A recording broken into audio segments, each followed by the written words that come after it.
Welcome to Start Local, where we talk with business owners, leaders of nonprofits, and other members of our community focused on doing business in and around Chester County, Pennsylvania. Each episode will provide insight into the local business scene and tell you about opportunities to connect with and support businesses and nonprofits in your local area. Hello and welcome to Start Local, where we connect with local leaders to support local businesses and nonprofits in and around Chester County, Pennsylvania. I'm Eric Goodmanson, and I'm here today with my co-host, Joe Casabona. Joe, how are you doing today? I'm doing great, Eric. How are you? Not too bad. Today we're talking with Marty McDonald. He's one of the owners of Bad Rhino. And Marty, welcome to the show. Hey, thanks for having me, guys. Joe and Eric, great to see you guys again. I know we've seen each other on a couple other podcasts and other events, so it's always good to see you guys. Yeah, likewise. Fun fact for the listeners, both Eric and Marty were early guests on the, we'll say the first season, the first iteration of this show. So glad to have you back. And so let's dive right into the interview. Bad Rhino is a local digital marketing agency here. Can you tell us a little bit about who you help, like who you work with and what you help them do?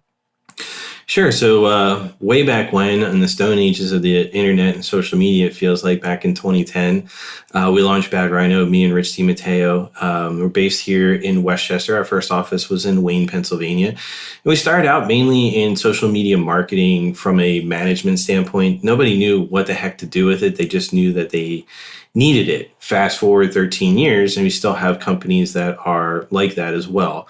But we've helped many local companies, everything from the restaurant up the street all the way to large corporations like AstraZeneca and everything in between.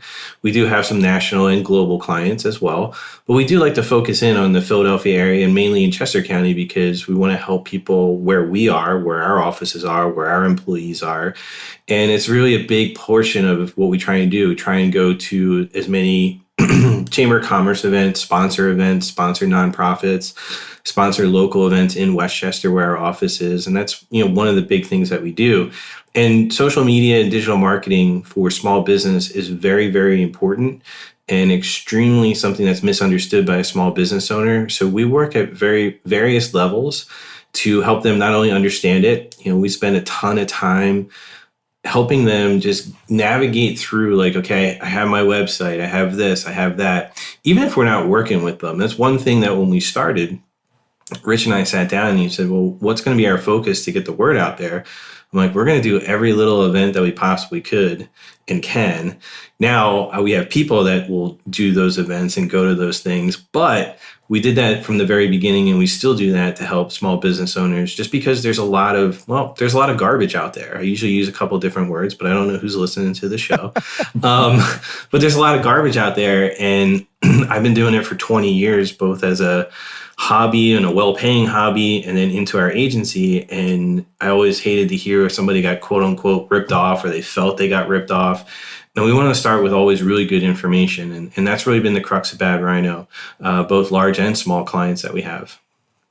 So, Marty, you touched on a few key items that I wanted to get into in your brief explanation there. And 2010, gosh, that feels like forever ago because we're recording this here in 2023. And 13 years ago, digital marketing was nothing like it is today. So in those 13 years, what would you say is the one biggest game changer that you've run across, or the thing that's caused the most misdirected expectations that you had to clear up? What's the biggest change you've witnessed over those 13 years in digital media marketing? Because there have been so many, you have to pick one. Yeah. And, for me, it's been 20 years doing it. Since 2003 is when I really started doing it. In the last 13 years, you're right, Eric, there's tons of different things that pop up that people are like, this is going to be the next big thing that just doesn't go anywhere, right? And what I've learned in marketing and how we've approached marketing from whether it's social, your website, email, SEO, et cetera, your messaging and your calls to action always have to be really good. That's since newspapers, that's since word of mouth, that's, forever. But the things that pop up are funny. You have Threads right now, which is just Mark Zuckerberg just copying Twitter. and people are all excited about it. Well, they're excited about it for about 48 hours. So the cool thing, I will say, versus 2010 to 2013 is these things get spun up, they have a spike, then they go away super fast. Whereas in 2010, 2013, 2014, even probably that's about the line around 2014, they would come up, people would try them, they would get some sort of pop from them, something good. Then they would last for like 18, 24 months with like nothing really going on, and they were propped up. Now they kind of spin up and they kind of see where they're going to fizzle really quick. So that's one positive. I think some of the big things like that I saw, which I knew was just going to go away, is something like Clubhouse, right? Where you get people and they're talking and they're doing this. And I think it's a really cool concept. And there was a lot of good stuff that came out from it, but it also is just like a bunch of people talking over everybody. And then you also had a bunch of other stuff where it's like, well, I got to do this via Zoom. I got to do this all the time versus this and this and that. So when people consume content, to your point, Eric, is you see these things, it's like, here's a new way to deliver the content. Well, if your content sucks or your messaging sucks, it doesn't matter. So we always revert back to that. But it seems like every 5 minutes, it's usually at the beginning of every year. It's like, all right, here comes something new. And then something else comes right mid-year. And then from there, it's whether it's going to stick or not. So we always go back to make sure that fundamentals are right with the business before we go into the new gadget, so to speak.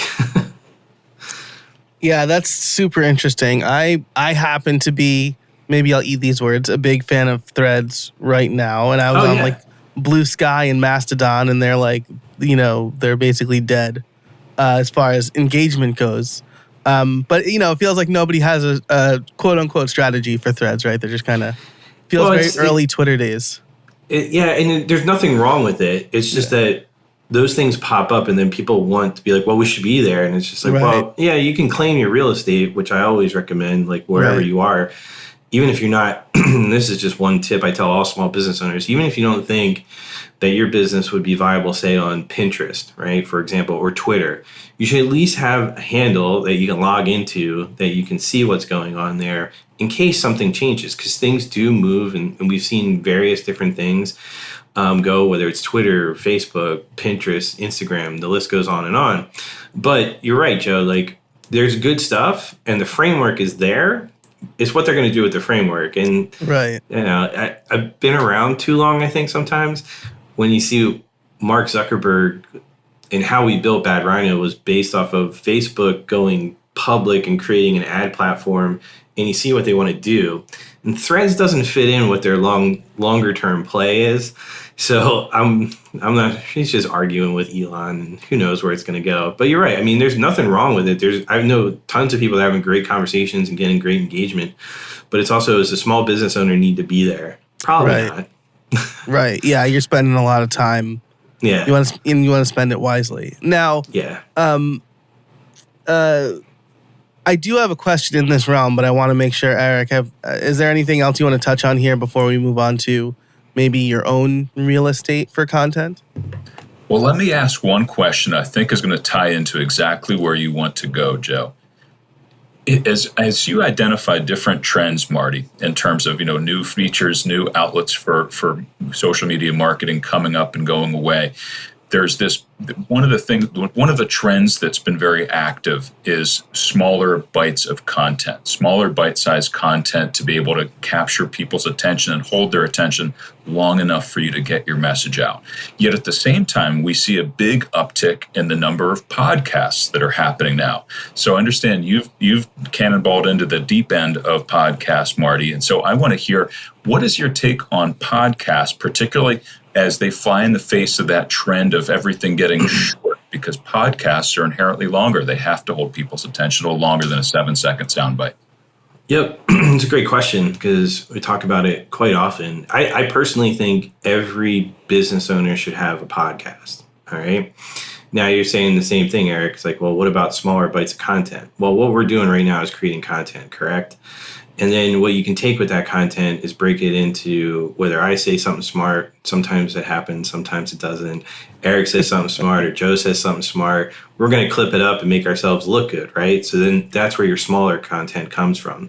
But the value in doing it with long form, same thing with long form copy, same thing with longer emails, same thing with actually not only just using video, which is super important on your website, but also having a section that's very well written for SEO.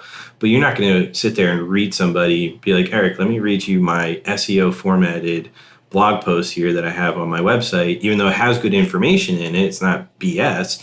It's good stuff there. So when you say that, what I tell everybody is let's create some long form content. And out of a 30-minute podcast, you can get, I would say, close to 8 or 9 really good pieces of content that you can clip up. Now you have 8 or 9 pieces. So if you do 10 podcasts, now you have 90 pieces, which is almost 2 years worth of content, if it's evergreen, that you can live on forever.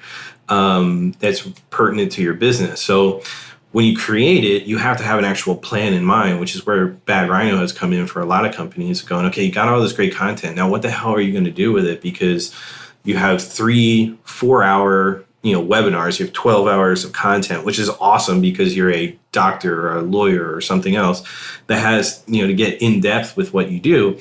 But now let's take that and now let's turn that into a whole calendar of events for Facebook, Instagram, Twitter, YouTube, Shorts, et cetera, et cetera. So the value in the long form is actually having a plan, do the long form, and then have that clipped up so that you have those shorter ones that gets people's attentions. Because I'll also say on our YouTube videos for Bad Rhino, as well as our podcast, what I find is when we push the short form out, next thing you know, our numbers go up on our podcast. Now, that might not be astronomical. It might be 10 listens or 10 more views. And then next thing you know, the phone rings or we get an email with a contact form filled out. And it's just like, oh, I heard you on a podcast. Which one? I don't know, right? Like, that's what they say. But you can take the clips. And the same thing with small business owners that guest on podcasts like we're doing today. You can do that. It's like if somebody asks me to be on a podcast, I'm almost like, sure, because I can do that. Not only promote the podcast that I'm sounding like a commercial for Joe actually now. That's why I haven't stopped you yet. Yeah. So then, having that and then taking that and utilizing other people's content, but then repurposing it for my own, where I'm not only promoting myself plus their podcast. It's a win-win for everybody. And you do have to create, you can't create crap, I think, Eric, is what you're kind of driving at with my long-winded answer in there. You can't have 30 minutes of drivel and then expect it to work for you. You can't also have just one tiny 10-second snippet that someone goes, oh, I might want to listen to that, and then not deliver the goods once they get there, because they're going to spend the time and then they're just going to be ticked off that they spent the time for 30 minutes listening to something that was garbage. So yeah, I love that. And I've been thinking about that a lot lately because like for the last year, I've put effort into short form content that wasn't derived from long form content. And I say it's almost like dumping a cup of water into a pool and telling people to go swimming, right? Like, yeah, it's really hard to come up with short form when you don't have the long form behind it. And Joe, it's like when everyone says like, oh, I just want to do all these like 30-second clips. And I'm like, okay, start. Tell me your 30-second clip. And you have 10 of them. Okay, go. And you can't do it. But I'm like, what if I interviewed you with 10 to 15 questions and you started talking about it, you answer them, and then the next thing you know, now you have 10 clips from those 3-minute answers that we can start to put out there. And I think there is something that works just fundamentally well with that conversational approach, where if you have 2 people or 3 people talking, interacting, you're going to get a whole bunch of nuggets of knowledge coming from that subject matter expert, as opposed to just putting them on the spot and say, okay, tell me the 10 best things go. Or talk for 30 minutes about this topic, where you see everyone's eyes virtually glaze over. So finding that right mix of both seems really important. Absolutely correct. It's like how when people say, "Oh, you're a comedian, tell me a joke," right? Like, I'm not on stage. This is not the right context. It doesn't work. Right. Yeah. Now, you have started a locally focused podcast, right? The Bad Rhino Local Business Podcast. Yep, I think it's a local marketing or local business, one or the other. It doesn't matter. Yeah. Just search Bad Rhino podcast. You should find it. Yeah, love it. Yeah, and we'll be sure to link it in the show notes too over at startlocal.co. What made you want to start a local podcast specifically? What's interesting is I wanted to do it probably before I met you in Orlando, and then I realized you were in Downingtown. And I'm like, well, I live in Downingtown, and my office is in Westchester. I'm like, this dude's in my backyard and seems to know what he's talking about. And I couldn't put two and two together. I'm like, I know this guy. And then back from when, Liam in the show during the pandemic. So putting all that together, I wanted to do one for a long time. It's more of time, right? So I have a great guy on our team, Eric Stewart, who's very personable, does great interviews, and he started a fishing podcast, which he's got 40 episodes rolling now. Wow. And yeah, he's blown out 40 episodes, really to kind of push out a bunch of content. He's getting noticed a little bit, which is good. And then I was like, on the heels of that, I'm like, while you're doing that, let's just get 10 episodes of a local podcast, and then let's see if we like doing it. It actually turned into a piece of business already. So the interesting thing is what I want to do in Westchester, Chester County, in the greater Philadelphia area, for lack of a better term, is just get involved in helping people by asking people some questions, talking to them about their business, promoting it for them. I'm not looking to get them all as clients, but if I can promote them a little bit, somebody else is going to hear that and start to just really question what they're doing. And that's what we've been all about since we started this. Is all we want to do is, as a marketing agency and marketers, you get kind of that, well, what are we going to do? How's it going to produce an ROI? And that's what we always stand on, is producing an ROI, whether it's a big company or a small company, and everybody has different goals. And I think the best way to do it is to get into that long form content, to then break it into the smaller form content to promote ourselves. But more importantly, it's just promote the great businesses. And we have a decent email list, and we have a bunch of different channels that we can push it out to and get it out there so that people can hear it. And hopefully they get a piece of information and goes, maybe I should update my website because of what I heard here. And maybe I should look at paid advertising because I'm not doing any of it. My SEO is dropping and where leads are slower, and so on and so forth. And if they get a few ideas, that's great, because what I've seen for 20 years, and it'll probably go on forever, is small business. We've all been there. When you start something, even if you have a multi-million-dollar or even $100 million company, you started somewhere where you had to get your first sale, your second sale, your third sale, and some snowball faster than others. But you're sitting there as a small business, and you're just wondering, like, all right, well, when's the phone going to ring, or when's the next, client going to come through the door, or when's, we going to be full in this restaurant, and so on and so forth. And they forget about marketing sometimes because you're in the full-blown hustle mode of keeping your business and the lights on, right? I'm guilty of it. I've been there, and you forget to do the marketing piece. Like, if people don't find you, they're not going to do it. So the biggest thing with the podcast was just getting out locally, something that we really haven't done in earnest in about, pre-pandemic. And I just wanted to reignite that. So we've been around for a while, and we just wanted to kind of get out there and help people out by sharing good information. I think you're doing a great job with it. But I have a question to ask that I suspect you've run into. Sure. It's really easy to polish, say, a blog, for example, where if you have a subject matter expert and they're a little rough around the edges, you can soften those edges if you're editing their blog for them. But how do you make a person that's really, really good at what they do, but they just don't come across well in audio form over a podcast or in video form over YouTube or TikTok? How do you get them to look like the subject matter expert or sound like the subject matter expert that they truly are? That's a great question. And, it's one of the reasons that when I jump on these, like, I sometimes it depends on, I'll say this, it does depend on the podcast. But the one thing I always want to portray is that anybody can do it, and people are going to buy, they know, like, and trust you, right? So if you're really good on audio and you're better speaking, but the camera and the stuff that we were just dealing with at the very beginning of this, sometimes they have to deal with, and that freaks you out, then just worry about the audio. If you're really good in front of a camera or in person, then get a setup. And that's why I like working, again, Joe, here we go, working with Joe, can help somebody get that set up. Because when I first doing it, you don't realize, like, all right, what's in your background? Now, today I'm just at my home office, but normally if I'm in my office, I'll have my background set up appropriately. I have the right lighting. It's not just shining off my bald head. I have different things all set up. I have, same microphones in both places. But you then start there. Okay, I'm comfortable with just audio. Let's forget the video. Okay, well, let's just do audio clips. And then you can very visually nowadays, especially using some AI tools, create some eye-popping graphics very easily and somewhat inexpensively to then put the audio behind that, and then you have that person speak there. But it goes back to the other question that you had, Eric, is sometimes take like an engineer, like, okay, how do you build a bridge? Oh, you're just going to put something between 2 points. Okay, well, we know that part, right? But let's get into it. We're building a steel bridge that's going to carry X amount of traffic, and they're going to go off because that's what they want to do. And it's going to be way over my head, way over most people's head, but that's what they do. So what you do is you want to make sure that the content is structured, like we talked about before, to not only be broken out into small snippets, but then also you're leading that person. So if they're not comfortable, get a co-host.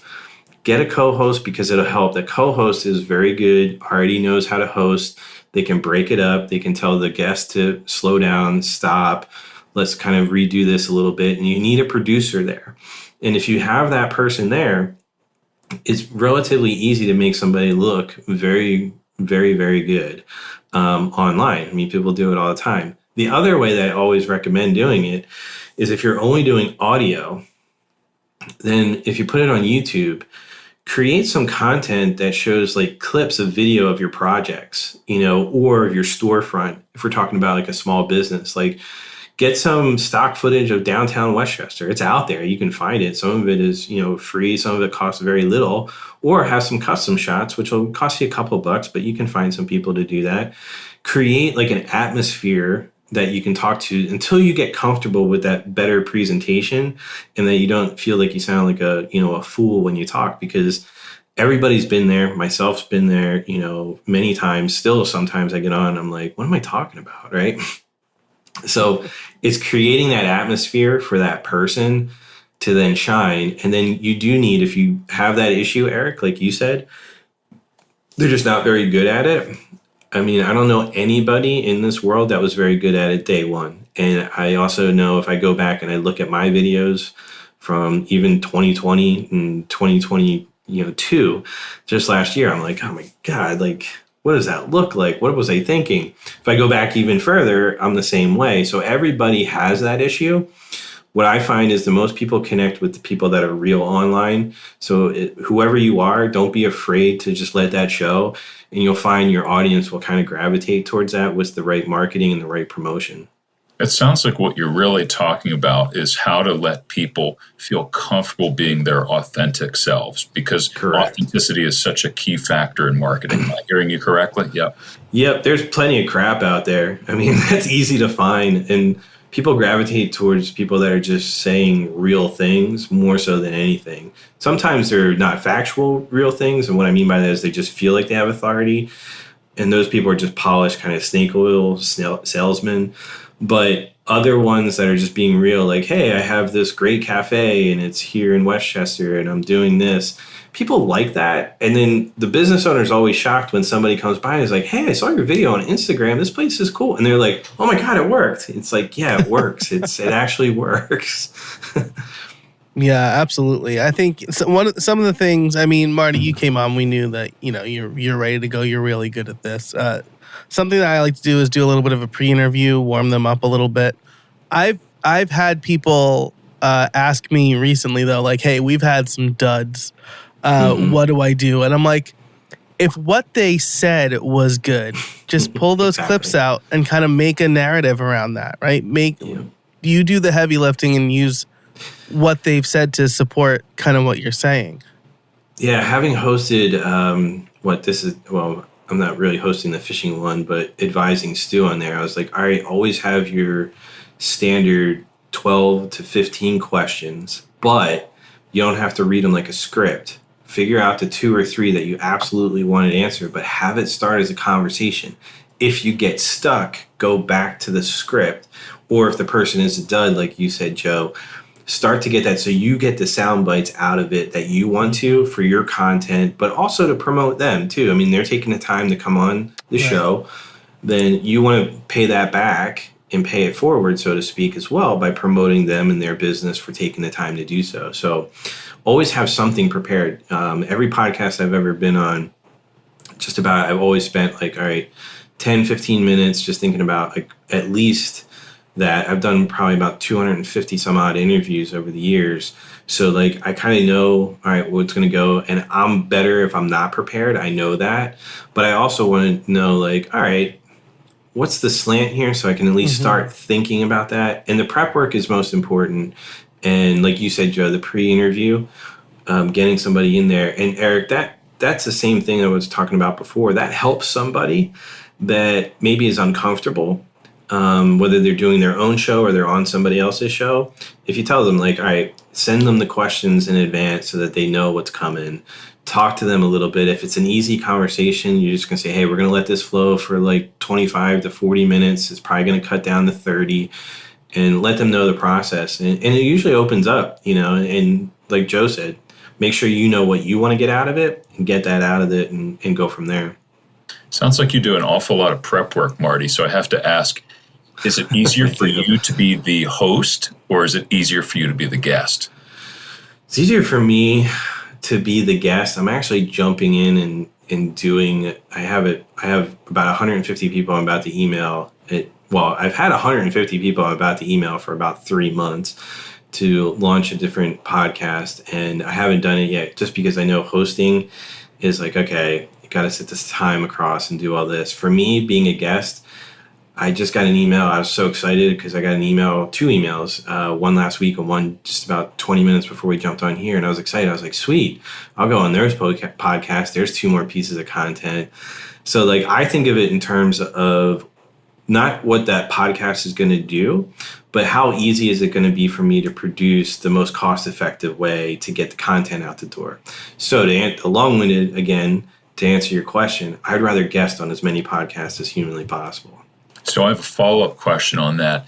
What's the number one piece of advice that you would give someone who has been booked to be a guest on a podcast or wants to be a guest on a podcast so that they can be a dynamite guest? One, I think we covered it, was just preparation and understanding what the show's about. Make sure you go and you listen to 1 or 2 of the shows. You don't have to listen to them all, but get a feel for the flow, get a feel for the idea of the show. Research the host a little bit so that if something comes up, I could be like, Joe, you still live in Downtown? How are your kids? I saw this, so you can have a conversation. Just think of it, almost treat it like a sales call where you're going in and you're pitching your own business, but you're just going in an interview, and it'd be like, Eric, how's everything going? What's going on with your company? But being able to have like very specific spots that you could jump in and carry some of that conversation as a guest. As a host, the big thing is being prepared and knowing your guests so that if those lulls happen, you can do the same exact thing. And then on the flip side of that is also know what you want to get out. So if there's something that you want to drop out there, like we already covered, it was the local podcast for the theme of this show that we have, then you want to make sure you bring that up. And if the host isn't doing it and you're the guest, drop it in there. Be like, hey, is there anything else you want to bring? And it got all the way down to, the end of the show. And you're like, yeah, let's talk about my podcast really quick. We just want to let you know, and you go into that, but you're prepared for that and you bring something to the table. Because when I did some guest appearances on certain shows, they turned into multiple shows, and they've actually turned into business relatively quickly. And also go into it ready to go. Don't just be ready like when it starts. There's always a little bit of a lull, so if it's a half hour, section off an hour, turn off all your stuff, make sure you're ready to actually interact with people and do things like that. Again, I'm an advertisement for Joe right now. Again, it's talking about podcasting. This is really working out great for me. But I mean, I'm sure it is. You're absolutely right? Because like you said, as a guest or a host, you can get people to know, like, and trust you. And if you provide that value, you don't have to necessarily just pitch, right? You talk about your expertise and people will be interested. I've gone on podcasts and I've gotten clients like directly from those appearances, like email me right after. So, and I wasn't pitching anything. People just, oh wow, No. this guy runs 3 podcasts and has 3 kids. Like, how does he do that? Like, How does he do that? yeah. We hear the same thing. Like, the one thing I like about podcasts, even if as long as they have a audience, it doesn't have to be huge, but if they know their audience, because that's one question I always ask, be like, all right, who is the audience here? So that you can drop certain things. I've done a lot of stuff in craft beer, a lot of stuff in golf, a lot of stuff in craft spirits over the years. And I would just be like, well, who's your audience? Well, we only deal with winemakers mainly in the Pacific Northwest. And I'll be like, okay. So I'll go look at the biggest wineries in the Pacific Northwest and biggest beer brands or whatever the situation is. And I'll make sure I have a list of those and be like, well, yeah, XYZ just had a launch. Oh, yeah, you know about them? Yeah, it's just something I was looking up and getting ready for the podcast. And I thought it was really interesting the way they're, whatever it is. And having that knowledge and that little bit, because when they have that audience and you can resonate with them, it's a big deal, and those people do remember it, and they're like, thanks for having that guest on. He really talked really well about marketing. I actually gave him a call, and it's just like, that's awesome. That's so great. And now, as we are winding down on time here, I think probably the biggest takeaway right now for listeners is if you want to get out there are podcasts in your niche where you can pitch them, let them know what you can do for their audience. This is what the hosts want to know the most. Correct. And do what Marty said, provide value, do a little bit of research. Bringing it back to the local stuff, I know that often people are looking for job opportunities, and that's something that we like to elevate on this show. So are there any job opportunities with Bad Rhino, or do you know of any in the digital marketing space in general? So as far as I know, well, right now, there's nothing at the moment that could change by the time this comes out, but we're sitting here in, towards the middle of July. That could change by the time this comes out, but you can just go to our website and you can see everything that we have in terms of opportunities. So right now, nothing that's imminent, but that's probably going to change very soon. As far as that, I don't know of any agency at the moment that is not looking for people.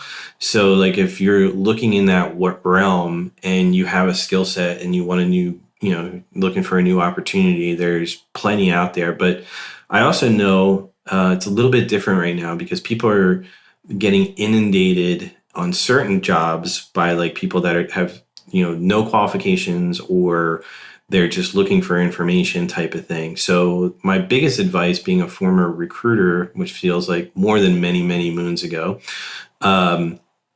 is research the company and reach out to the people directly with something that's well thought out and written. Seems to be cutting through a lot of noise right now in 2023 of people that are looking for opportunity. So, network and do kind of a quote unquote old school. I'm not saying go and actually shake hands, just do it online. And you'll find those opportunities are pretty good there. I think the other side of it is with everybody is looking for, it doesn't matter what industry, is looking for people right now. They're just looking a little bit differently than they used to. And they all need people. They're just looking for the right things. And there's just a lot of X factors that are out there. It's need somebody to come in the office, at least once or twice a week. And we're still work from home, but there's other things that are involved. So there's a lot of nuances to it. And that's what I mean by do your research, talk to the people that are making decisions and see if you can get their attention rather than just, firing out a bunch of emails without doing any research and things like that. You'll wind up getting a call. But I don't know of too many business owners right now that aren't looking for people in one way, shape, or form. You know what I've noticed, and maybe you can confirm, or this is more anecdotal, but it feels like a lot of people I know have been told, oh yeah, email us with your skill set and we'll see if we can find something for you. It's almost like a non-job description description. Yeah, I didn't really want to say it that way, but no, you're 100% correct, Joe. What it is they'll have an opening and they're looking for the right person and the right mindset more so than the skill set. So they're saying, okay, you have this skills. Would you be willing to learn these following things? And we have an opportunity that we'd like to talk to you about. And here's the actual job description. And the reason is everything's a little fluid right now, probably more so than I ever remember. where it's like, if we can find somebody that has these three things, we can actually tailor this other stuff that we need to get done around those three things, because these three things are big, but it's not classified as like an account executive or an SEO expert or whatever. There's certain pieces that are kind of all over the place right now. And it's just change more so than anything. So Joe, that's a great thing. I didn't really want to say it that way because trying to explain it might have been a little bit more difficult for me, but you put it very succinctly, and you're right. Like, send me your skill set. We have a couple of different opportunities, but we're not quite sure what it is. So what I was saying, like with networking, is if you know a company that you want to work for, reach out and try and get their attention, and you might be shocked what you find in a good way. And companies, at the end of the day, they're really these days looking for retention, not so much new hires, because retention is the hard part. It's easy to train on technical skills or operational skills. It's hard to train on cultural fit. 100%. And that's the one main thing that I see is like, all right, are you going to fit here for a longer term? And what's longer term? Most people stay at a job, at most 2 to 3 years is like a long time in some cases. But there's also the reality of it where people are looking from a business owner perspective and saying, what's the best chance that you're here post those 2 or 3 years? Because I'm going to invest quite a bit of money in your training and things like that. And we want you to be comfortable there. Like, they don't want to force it just because you're XYZ guru at whatever it is, and we're going to bring you on, but you're unhappy. Like, that's defeats the purpose. Like, it's like people think, like, so many people think from an employment side that employers want people that they can just milk the daylights out of. And that's not true. That's just not a good company. Are there places out there like that? Sure. But that's not, what the majority of good businesses want to do. They want people to be happy, want to have fun, want to be able to hang out, whether it's virtual or in person. And they want people to be happy in the job because that helps everybody around it in the environment. So, I think that's a great thing, is that culture thing, Eric, is huge. Awesome. That's great. Well, let's wrap up here. Marty, thanks so much for your time. If people want to learn more about you, where can they find you? Very simply, it's badrhinoinc.com. You can get everything there. The podcast is up on there. If you want to learn a little bit more, just Bad Rhino Inc. on our YouTube. It's got a ton of great information and videos that actually go back 10 plus years. So you can check that out for information. And we've already mentioned the podcast and everything, but it's all right there on badrhinoinc.com. Like I said, we're right here in Westchester. Awesome. Well, thanks so much for joining us. Eric and I and the rest of the Start Local team, thank you for listening. And until next time, we'll see you out there.